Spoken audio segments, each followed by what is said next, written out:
Exercise जो है ये 3A कर रहे हैं। इसमें लास्ट में हम पैटर्न के रेफरेंस से नंबर पैटर्न में हमने बात की थी कि सीक्वेंस का कॉन्सेप्ट यूज़ कर रहे थे कि आपके पास जो है जो स्पेसिफिक ऑर्डर जहाँ पे होगा या रूल फॉलो करेंगे उसको हम सीक्वेंस कहते हैं। देखिए क्वेश्चन 2 हम डिस्कस करें।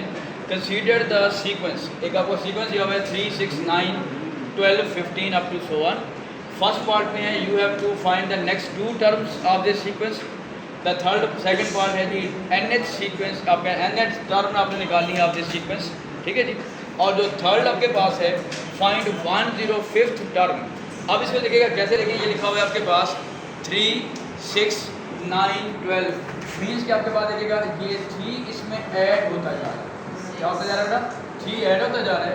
इसका मतलब है कि जब हम नेक्स्ट 2 टर्म्स करेंगे इसमें जब 3 ऐड करेंगे दैट विल बी 18, और जब 18 में फिर अगर हम 3 ऐड करते हैं तो दैट विल बी 21। तो आपका ये पहला तो आंसर आपका ये आ जाएगा। क्लियर हो बात? फर्स्ट वे आप लोग कि हो क्या रहा है, क्या रूल बन रहा है। नेक्स्ट है जी आपके पास nth टर्म की बात हमने की थी। nth टर्म के लिए कल हमने क्वेश्चन किया था, 2 तरीके मैंने बताए थे। यहाँ पे भी मैं आपको दोनों मेथड हम यूज़ कर रहे हैं। देखिए एक फॉर्मूला हमने पढ़ा था an = a1 + n-1 × d। इसमें 2 कॉन्सेप्ट आपके पास आ रहे हैं कि जो a1 से मुराद होती है फर्स्ट टर्म, a1 से मुराद क्या है फर्स्ट टर्म, तो जो फर्स्ट टर्म आपके पास आ रही है दैट इज 3, और d से मुराद हमारा है कॉमन डिफरेंस। और डिफरेंस कैसे निकालते हैं कि जो सेकंड वैल्यू है, सेकंड में से अगर हम फर्स्ट वैल्यू को माइनस करेंगे that will be the difference. तो इनका डिफरेंस कितना आ रहा है वो 3 आ रहा है। तो जब हम इस पर पुट करेंगे an = 3 + n-1, जो डिफरेंस बता रहा है वो भी 3 आ रहा है। तो that will be an = 3 plus, अब देखें 3 को जब इससे मल्टीप्लाई करेंगे तो दैट विल बी 3n - 3, ये प्लस का 3 माइनस का 3 आपस में क्या हो जाएगा कैंसिल आउट। तो हमारे पास जो जनरल टर्म बन रही है an = 3n, ये आपके पास जनरल टर्म बन रही है। वैसे आपको मैंने कहा था कि इसको जब भी आपको जनरल टर्म आती है उसको आप चेक भी कर सकते हैं। देखिए अगर हम n में जो है वो 1 पुट करें, 2 पुट करें, 3 पुट करें तो हमारे पास वही सीक्वेंस आना चाहिए। देखें जब हम n की जगह पे 1 पुट करेंगे 3 1 जार 3 हो जाएगा। जब n की जगह पे 2 पुट करेंगे, ये मल्टीप्लाई हो रहे हैं, 3 2 जार 6 आ जाएगा। जब 3 पुट करेंगे 3 3 जार 9 हो जाएगा। तो यही आपका एक कॉन्सेप्ट बनता जा रहा है कि हमने ठीक किया। कल हमने एक और किया था, और मैं यहाँ पे लिख रहा हूँ इसको जो बात समझ आ रहा है। और का कॉन्सेप्ट है कि हम nth टर्म अगर हमने निकालनी है तो हम यूँ करते हैं कि आपके पास dn + p0। p0 मतलब t0 का मतलब था कि 0 टर्म हम निकालने जा रहे हैं, ठीक हो गया। तो सीधी का डिफरेंस जो इसमें आ रहा है वो तो हम निकाल चुके हैं, दैट इज 3n हो जाए। अब p0 का मतलब है कि जो 0 टर्म है वो कैसे होगी, देखिएगा लास्ट हम डिस्कस कर रहे थे कि ये इधर जाएंगे तो +3 होता जा रहा है, राइट पे अगर मूव करते जा रहे हैं तो 3 क्या होता जा रहा है बेटा ऐड होता जा रहा है। लेकिन जब हम लेफ्ट में मूव करेंगे पिछली टर्म निकालेंगे तो 3 क्या हो जाएगा आपका माइनस हो जाएगा। तो 3 में से जब आप 3 माइनस करेंगे इसका मतलब है इससे जो पहले वाली टर्म है दैट इज 0, तो वो आपकी 0 हो जाएगी। तो आप देख रहे हैं यहाँ पे आपकी जो nth टर्म आ रही है वो 3n आ रही है। देखिएगा ये सी ही आपका आंसर आ रहा है। देयर आर 2 मेथड्स, आप जो भी मेथड अडॉप्ट करना चाहें।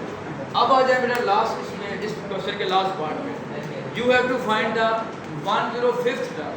अब 105th टर्म का मतलब ये है ये जो जनरल टर्म हमारे पास आई हुई है 3n, हम क्या पुट करें n की जगह पे 105 पुट करना।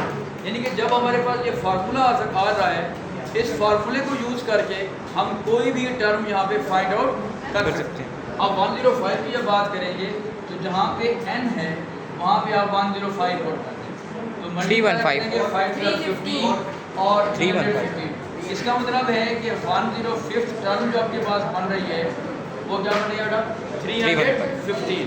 क्लियर है बेटा? इसमें कोई प्रॉब्लम किसी को? क्वेश्चन 4 है, इसमें सिर्फ टेक्निक समझ लें कि ये क्या बात हो रही है, पूरे का पूरा क्वेश्चन आपका आसान है। देखिए सबसे पहले बात ये देखिएगा कि फिगर 1 को देखिए। अगर आप देखें अगर हम एक लाइन ड्रा करते हैं, सिंपल एक लाइन है, इस लाइन के ऊपर मैं अगर एक पॉइंट बनाता हूँ तो हमारे पास देखिएगा 2 लाइन सेगमेंट्स बन गए हैं। क्या बन गए हैं? 2 लाइन सेगमेंट्स बन गए हैं। सेगमेंट मतलब आपके पास पार्ट की बात हम कर रहे हैं। ए पार्ट ऑफ अ लाइन, तो दो लाइन बन गई, यानी पॉइंट हमने एक लगाए हैं, उससे हमारे पास दो पार्ट्स बन गए। अगर हम यहाँ पे देखें दो पॉइंट बना रहे हैं तो हमारे पास 1 2 3 पार्ट्स बन गए, these are known as the segments. अगर हम तीन डॉट्स लगा रहे हैं तो हमारे पास देखिए 1 2 3 4 डॉट बन गए। इसका मतलब ये है कि हम जितना एक पॉइंट लगा रहे हैं तो हमारे पास जो लाइन सेगमेंट्स हैं वो एक ज़्यादा हो रहे हैं। एक पॉइंट बनाया तो लाइन सेगमेंट दो बन गए। अब हमने इसी को टेबल को कंप्लीट करना है, फर्स्ट पार्ट है। अब इसी कॉन्सेप्ट को देखिएगा, अगर एक पॉइंट बनाया तो लाइन सेगमेंट उसने बनाया हुआ है टेबल में 1 + 1 2 आपने बनाया। लाइन अगर आपने दो पॉइंट्स बनाएंगे तो फिर आपके पास उसे कैसे लिखा हुआ है टेबल में कि बेसिकली 2 पॉइंट्स हैं, उसमें एक ऐड करके टोटल लाइन सेगमेंट कितने बन गए बेटा 3 बन गए। तो जब हम 3 की बात कर रहे हैं तो फिर इस तरह लिखेंगे जैसे ये लिखा हुआ है। तो आप लिखेंगे बेटा 3 + 1 that is 4 + 1 that is 5 5 + 1 that is 6 और 6 + 1 दैट इज 7 है। मतलब कॉन्सेप्ट क्या बन गया कि एक लाइन में जितने आप पॉइंट्स बना रहे हैं उससे ज़्यादा सेगमेंट्स बन रहे हैं। क्लियर होगी बात? अब आ जाए बेटा सेकंड पार्ट में, आसान से है। Number of segments for 49 points. अगर हम एक पार्ट पे एक लाइन पे 49 पॉइंट्स बना दें तो कितनी लाइन सेगमेंट्स बन जाएंगे? तो आपके पास 49 में एक ऐड करें दैट विल बी 50। इसका मतलब है वहाँ पे 50 पार्ट्स बन जाएंगे। नेक्स्ट पे आपका आ रहा है नंबर ऑफ पॉइंट्स। यहाँ पे पूछ रहा है बेटा नंबर ऑफ पॉइंट्स कितने बनाए फॉर द लाइन सेगमेंट 100।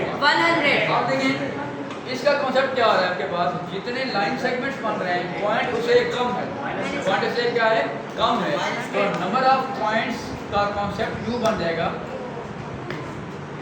कि आप 101 में से एक माइनस करेंगे। इसका मतलब है you have to place 100 points. अगर आप 100 पॉइंट्स को प्लेस कर रहे हैं तो हमारे पास लाइन सेगमेंट कितने आ जाएंगे बेटा 101 आ जाएंगे। तो आपका जो आंसर है दैट इज 100। हाँ जी क्लियर है बेटा? चलें इसको नोट करें प्लीज।